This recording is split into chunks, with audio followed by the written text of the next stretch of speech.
Я хочу еще, вот, Рома, не знаю, у тебя был такой вопрос? Я хотел про санкции спросить, вот про продолжение санкций против России. Давай, говори, можна, говори. я трошечки додам. Якраз, власне, питання, воно зведеться в кінцевому випадку до санкцій.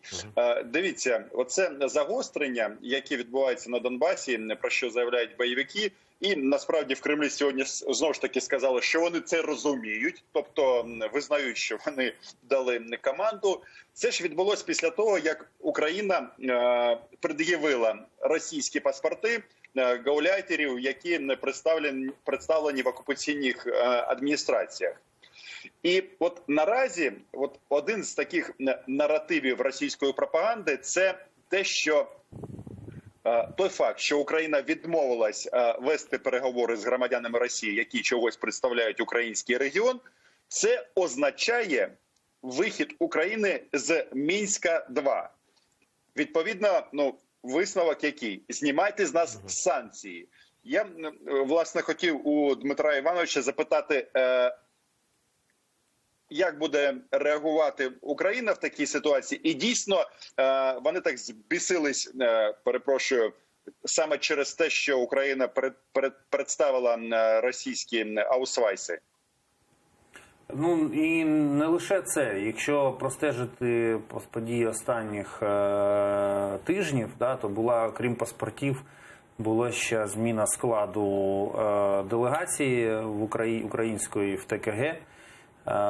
Були низка кроків, які демонструють з одного боку конструктивну налаштованість України і викривають ту сторону максимально, а з іншого боку відповіді якоїсь конструктивної немає. Ми чуємо лише погрози, саботаж і ці всі ескалацію риторики. Я хочу звернути увагу, що на тлі всього, що от в цій загальній картинці Україна не ескалює в риториці. Ми не починаємо нікого обзивати нацистами, фашистами, хоча можна ще посперечатися, у кого є більше підстав, кого називати фашистами. А та сторона починає нервувати, їй доводиться піддавати газу чи олії у вогонь, для того, щоб палало і відволікати увагу від тих речей, які відбуваються. Що стосується санкційної політики, то Росія може йти на будь-які трюки, але я не бачу наразі загрози непродовження санкцій влітку, санкцій Європейського Союзу.